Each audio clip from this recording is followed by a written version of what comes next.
del conflicto armado en Colombia, el origen de la insurgencia armada. Y hemos podido escuchar hoy, honorables senadores, dos visiones, o mejor, dos interpretaciones interesantes de la historia.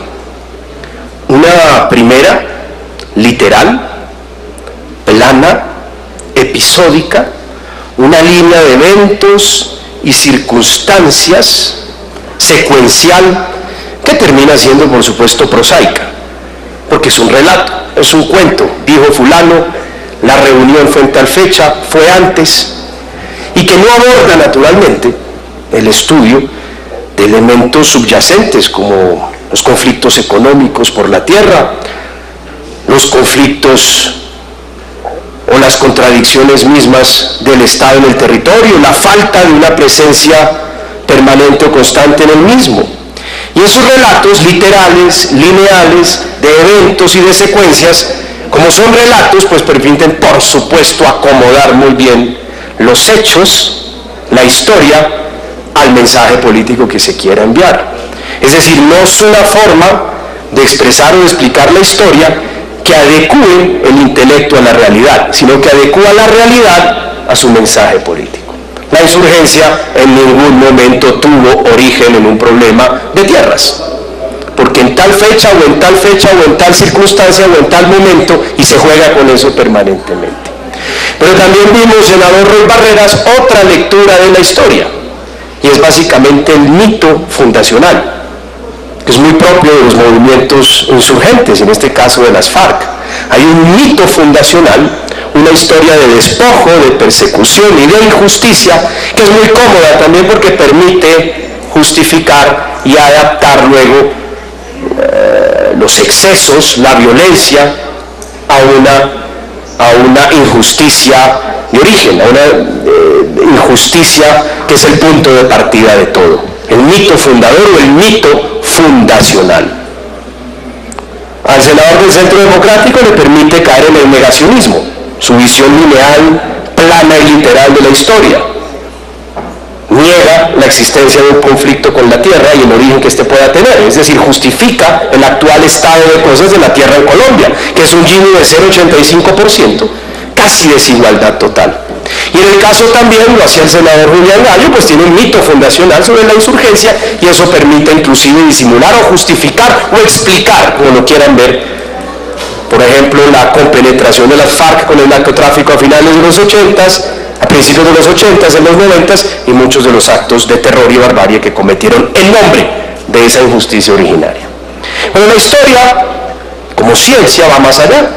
La historia, a principios del siglo XX, integró elementos del marxismo, que es un estudio de la economía, del capitalismo, de sus contradicciones.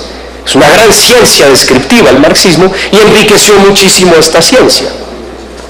Así surgieron historiadores como Hobsbawm y otros, y quienes han hecho justamente con estas herramientas de análisis un estudio de lo que ha pasado en Colombia. Todos coinciden en encontrar básicamente que el problema agrario en este país ha sido fuente de un permanente conflicto. Negarlo es caer en el negacionismo. Y podemos citar muchos nombres. El mismo Hobsbawm, Eric Hobsbawm, publicó hace poco un libro que se llama Viva la Revolución, un libro de ensayos que él escribió cuando estuvo aquí en Colombia y en varios países de América Latina, y habla particularmente sobre la persistencia o la continuidad, con picos, con bajos, del conflicto agrario en Colombia. Lo hace muy bien Absalón Machado en tiempos modernos hoy, lo hace muy bien Alejandro Reyes también, que explica básicamente los conflictos agrarios y cómo esos conflictos agrarios terminaron después produciendo unas guerrillas, inicialmente unos grupos de autodefensa adoctrinados efectivamente por el comunismo, por el Partido Comunista. Lo hace Salomón Kalmanovitz, lo hace poco lo hizo un extraordinario libro de Catherine Legros que se llama Colonización y Protesta Campesina entre 1850 y 1950. Lo hace, por supuesto, los grandes clásicos, Pecó, Orden y Violencia. Lo hace Stephen Dudley también, un libro muy objetivo y equilibrado sobre el genocidio de la UP. Y hasta donde he podido leer, en Robert Cow, que en el libro La Paz Olvidada, que aquí se mencionó por parte del doctor Roy Barreras y el senador del Centro Democrático, pues no niega naturalmente la influencia del problema agrario en el conflicto colombiano. Naturalmente, no olvidar el libro La violencia en Colombia de Valls y de Monseñor Guzmán. Todos estos libros, todos estos pensadores, todos estos científicos sociales hacen relación al conflicto agrario en Colombia y cómo eso pudo degenerar de diferentes formas o de diferentes maneras en esa violencia que ha vivido el país en los últimos 50 años. Los efectos de ese conflicto social lo describen magistralmente, con detalles, personas como Ana María Ibáñez, profesora en la Universidad de los Andes, el profesor Leibovich, economistas que encuentran y explican muy bien cómo se produce esa concentración de la tierra en Colombia hoy, como hoy, por ejemplo,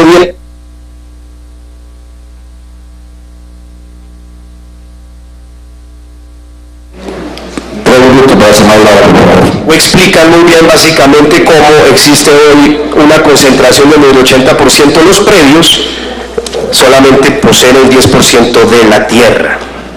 Y miremos aquí estas zonas, básicamente en donde quedarían estas circunscripciones para entender que aquí se han vivido estos conflictos territoriales. La circunscripción número 2, Arauquita, Fortul, Saravena y Tame. Esto es lo llamado Triángulo del Salar, en donde se asentó el ELN. Por supuesto, el ELN no tiene un origen rural como si lo tuvo las FARC, pero el ELN tuvo un origen cubano. Llegaron los muchachos de Cuba en el 62, pero se instaló y echó raíces en una zona de colonización producto de la violencia. Adoctrinó, hizo presencia en una zona históricamente olvidada y produjo lo que es el ELN en Arauca, en ese Triángulo del Sarare. El Caquetá, Florencia, Albania, Belén de los Andaquíes, Cartagena del Chairá son zonas de colonización campesina. Campesinos expulsados por la subdivisión de sus tierras, por el avance de las grandes propiedades. Lo mismo podemos decir de la Sor del Meta, Macarena, Mapiripán, Mesetas, Puerto Lleras, zonas de colonización inclusive promovidas por el presidente Rojas Pinilla. Ataco, Chaparral, Planadas y Río Blanco fue la zona en donde se encontró la colonización antioqueña con el modelo de producción latifundista que existía en el Tolima, en el Huila y en Cundinamarca. De ahí surgieron graves conflictos sociales, conflictos campesinos, que hayan sido luego adoctrinados, utilizados, instrumentalizados por el Partido Comunista, esa es otra historia. Pero no podemos negar lo evidente y lo obvio que es el conflicto social originado en la tierra en este país. Y ese es el conflicto que estamos viendo, por ejemplo, en Tumaco, en el valle del río Mira. Miren quiénes son los cultivadores de coca en el río Mira. No son los afrocolombianos originarios de Policarpa, como tampoco de Tumaco ni de Barbacoas. Son colonos campesinos que primero cultivaron tierra en el Putumayo, que en las fumigaciones luego terminó expulsando hacia esta zona del valle del río Mira y que hoy viven en una zona de frontera agrícola, no de frontera agrícola, viven por fuera de la frontera agrícola y en donde nada distinto a la coca les puede ofrecer alguna forma de vivir dignamente, porque nada más va a crecer en esa zona distinto a la coca, porque ni siquiera pueden tener derecho de propiedad sobre una zona en donde en muchos casos son territorios indígenas o territorios colectivos afro. Entonces, negar el origen del conflicto o el origen de la conflictividad de Colombia y de la violencia en el tema agrario es una gran mentira y una gran manipulación. Decir o comparar cosas que no son comparables, es decir, es que en el cono sur no hubo conflicto agrario.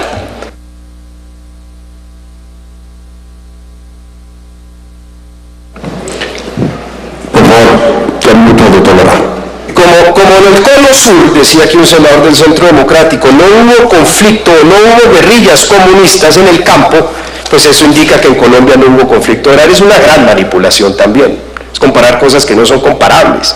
En el cono sur, pues no hubo guerrilla comunista por una simple razón, y es que en el cono sur había una masa obrera y proletaria que obviamente donde hubo recepción de doctrinas o ideas socialistas o comunistas, y porque pues en el cono sur esa masa obrera y proletaria que era el fermento revolucionario pues fue rápidamente seducida por los populistas, por los gobiernos populistas argentinos, en Chile, pero particularmente en la Argentina de Perón, y se creó una especie de gran relato mítico entre los reconocimientos de sus derechos sociales, el Estado, lo cual permitió de cierta forma contener la irrupción del comunismo en esos países.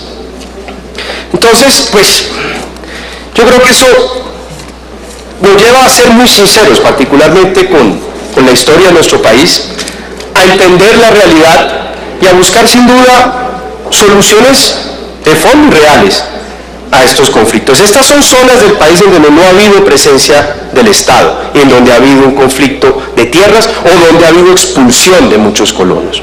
Yo sí creo que debe haber representación para estas 16 subregiones del país que han sido olvidadas y son olvidadas hoy.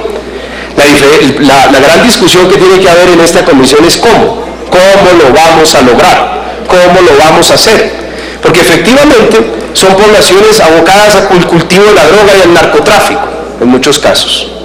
Por lo tanto, son fácilmente manipulables o capturables por parte de estructuras armadas. El senador Petro lo describió muy bien, lo que está pasando en Tumaco, ya es el narcotráfico internacional el que ejerce presencia aquí. No podemos que esta buena intención termine luego permitiendo, favoreciendo la representación política fomentada por este tipo de organizaciones. Ese es el temor, en mi caso. La posición de principio sobre la representación que debe tener estas regiones me parece que es acertado. Y yo celebro en últimas que el partido más recalcitrante a esta iniciativa, que es el Partido Centro Democrático, hoy estoy de acuerdo con que debe haber una ley de víctimas, una representación para las víctimas. La pregunta aquí que debemos resolver es cómo blindamos esas 16 circunscripciones de una eventual captura por parte de esas organizaciones armadas en esa región. Muchas gracias, señor presidente. Gracias, senador.